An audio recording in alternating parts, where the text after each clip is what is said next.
Ladies and gentlemen, welcome back to Ibrahim Traoré's era.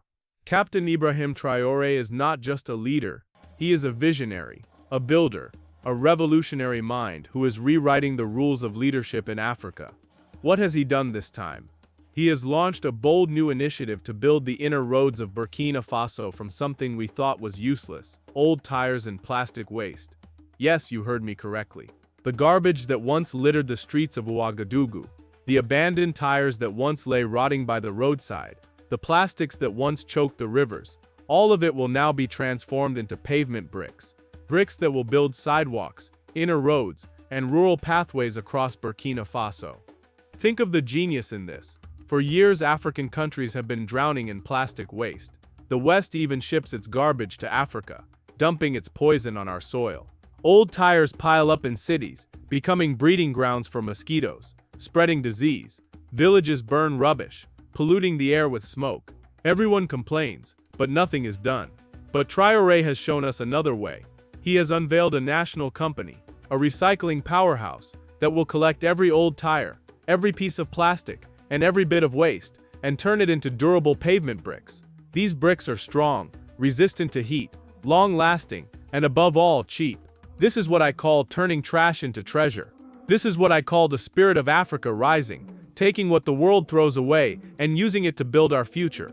Do not underestimate the brilliance here. Road construction has always been one of the greatest obstacles in Africa. Foreign companies charge billions to build just a few kilometers of tarred road. Corrupt leaders sign inflated contracts, and the roads collapse after a single rainy season. The people are left with dust, mud, and broken promises. But Traoré is breaking that curse. By using recycled tires and plastics, he is cutting the cost of construction by more than half.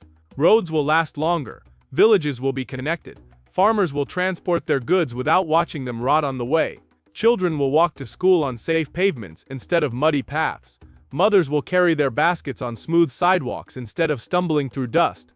This is not just infrastructure, this is dignity poured into the soil. Picture it. A rural village in the north, once forgotten, now with a road paved with recycled bricks. Cars moving smoothly. Traders carrying their goods with ease. Children playing safely on pavements built from what was once garbage. And all of this achieved without begging foreign donors, without borrowing from the IMF, without selling out to corrupt contractors. This is the revolution we have been waiting for. And let us be clear, this is also an environmental revolution. Plastic waste has been one of Africa's greatest curses. It clogs drains, floods cities, kills animals, and poisons water. Old tires take centuries to decompose. But now all that waste will be collected, recycled, and reborn as the foundation of Burkina Faso's roads. In one move, Traoré has solved three problems: waste management, job creation, and road construction. Do you see the genius? Because yes, jobs are being created. Thousands of young Burkinabe will be employed to collect tires, sort plastics, operate machines, mold bricks, and lay pavements. From the poorest villages to the busiest cities, people will find work in this chain. This is not charity, this is industry. And it is not only about jobs, it is about knowledge. Burkinabe engineers are being trained to perfect this technology. Students in universities are studying how to turn waste into infrastructure. Already scientists are experimenting with mixing plastics into asphalt to make highways stronger.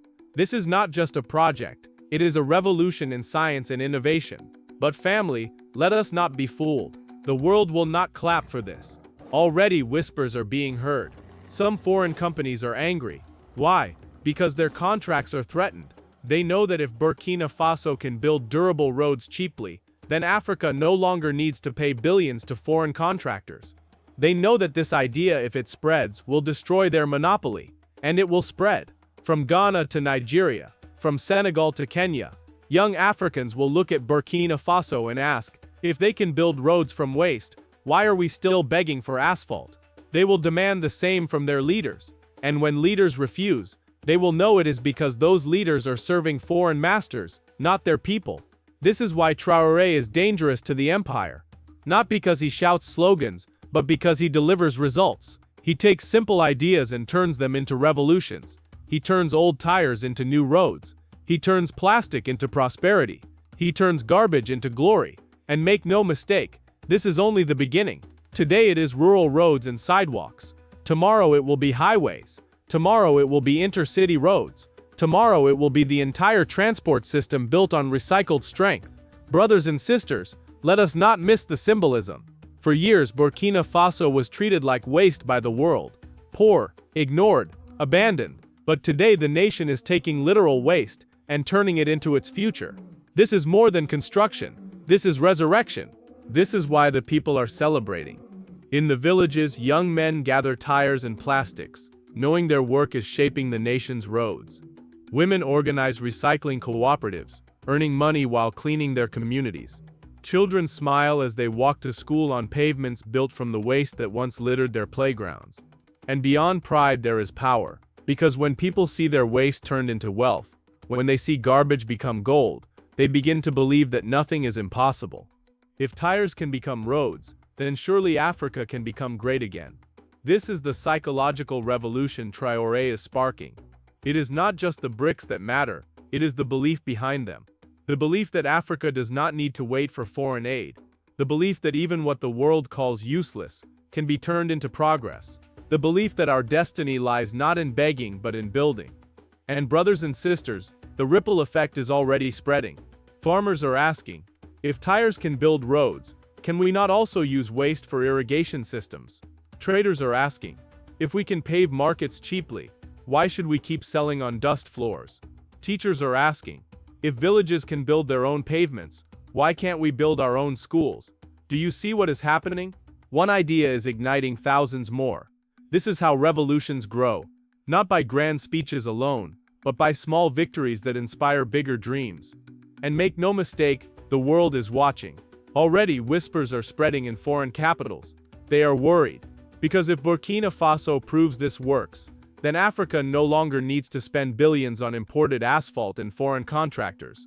Africa will recycle its waste, employ its people, and pave its own future.